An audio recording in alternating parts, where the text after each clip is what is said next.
Today. And we've been talking about what prayer is all about because our hope is that we would be people of prayer.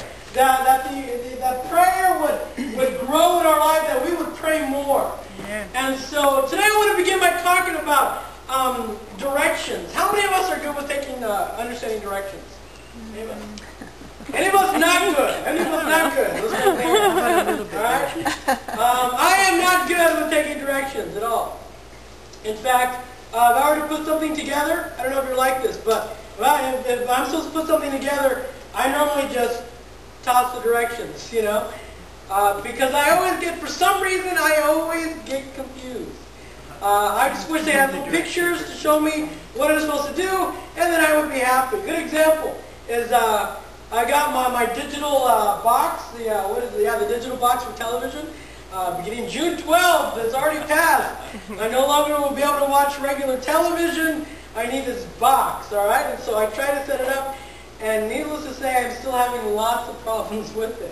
I'm not able to see all the channels that I was once enjoying. Supposedly there's all these new channels, but I still haven't figured out how to get it all to work. There's some channels that I can watch, but there's always this thing that says weak signal. And so I know I probably need to move everything around. I haven't figured it out yet.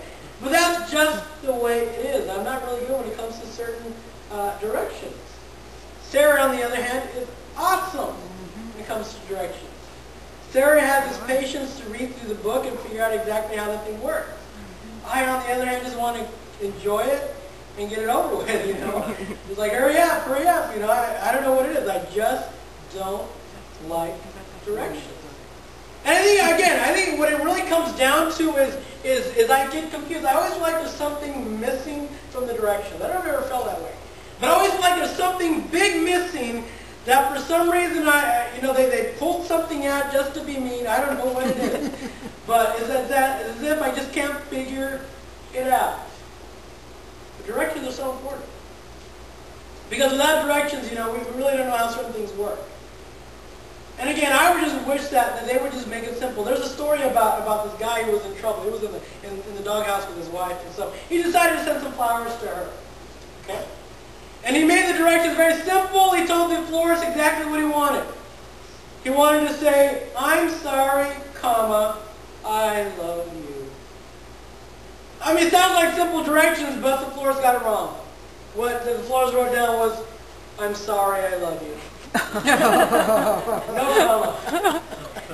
So, that's sad. That probably just made the problem even bigger.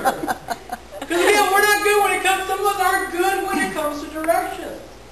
But yeah, there are some things that are so important that we desperately need. So we just wish we could have some simple directions, like medication. I think they work on making the directions on your pills as easy as possible. They've got little pictures of people like this, this might make me sick. They got the drowsy eye picture to know that if I take this, I'm going to be sleepy. They show the guy crashing into something, so I know maybe I shouldn't drive if I'm going to take this. They keep it as easy as possible because it's important. Where else do they do this? When you're on the flight, the plane. They go through all the directions. They do the whole thing. Why? Because this is important stuff. If you miss it, if the plane goes down, you're going to want to know, wait a second, what was I supposed to do? And so I'm glad they do this over and over again because I don't want to miss this. And I think prayer fits on that line. I mean, we need to know exactly how to pray. Because I think there's a lot of us, this is what I think. I think a lot of us who, the reason why we don't pray is because we have no idea how to pray. We have no idea how to do it. And I think for us, that's our problem. That's why we struggle with it. We do not know what to say. So I thank God that in Matthew chapter 6, Jesus decides to teach his people how to pray. Look at this. Look at this. This is Matthew chapter 6, beginning in verse 9. And this is what this begins with. It says, "This then is how you should pray." Isn't that awesome? For some of us, those are the words that we've been waiting to hear. This then is how I should pray. I better listen up because I have no idea what I'm doing when I'm praying. For some of us, those are exactly the words that we needed to hear because we have no clue what to say to God. So what I want to talk about today is I want to talk about Jesus' prayer instructions. This is the instructions that he lays out. It's almost as if this is the how-to book on prayer. This is like the instruction manual on prayer. All right? Are you ready for it? Mm-hmm. We're going to run through these different steps one by one. Are you ready? Yeah. Step number 1. Here it is. Step number 1 is desire intimacy. Desire intimacy is step number 1. All right? Look at this. We find this in the first part of this. It says here. This is the beginning of the prayer. Our Father in heaven. Our Father in heaven. To the disciples, these words, our Father, were scandalous. Of all things that they had ever learned about prayer, this wasn't one of them.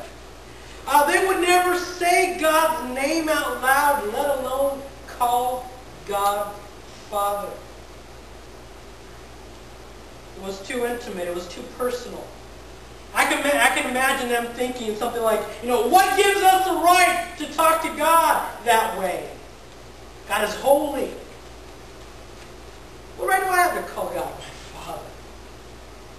There's a story about I don't know if it's a true story, but supposedly there's a story about John F. Kennedy that there was a soldier that was outside of in one of the offices, and he was trying to get in to talk to the president about one of his brothers that was in the military, and he wanted to know where his brother was.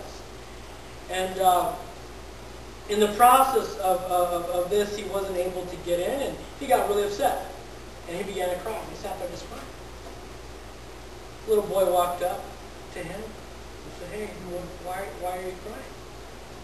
And he said, "Well, my brother, he's out, and he's in the military. I don't know where he's at. The family hasn't gotten any word. I wish I could talk to the president and just ask him some questions about my brother." And so the little boy said, "Come, follow me." So he walked past every office, past the Secret Service, into the Oval Office. And he said, "Hey, Dad, this guy needs to talk to you." It was John Jr. So how was he able to get into the office? Is because of the Son. And so here's the question. How are we able to call God Father? There's only one way. The only way is if you go through the Son. This is what the Bible says. Okay, this is how the Bible puts it. This is John chapter 1, verse 12. And help me out with this verse, because I need a little help. It says, "Yet to all who," what? What does it say? Received him. And then it begins to explain how you receive him. It says, "To those who believe in his name." And that word believe is a simple word that means trust. Okay? Because those of us say, "Well, I believe in God," but it has to do with more than that. It has to do with trusting him. And so that word believe means to trust, and it simply means to put the weight of your world upon him. So it says, for those who receive him, and you receive him by believing in him, which means to put the weight of your world on him, or to trust him. It says, he gave the right to become children of God. There is a mindset on this, in the world that what's called the universal fatherhood of God, which says this, that everybody, we are all God's children. But according to this verse, Jesus has to disagree with you.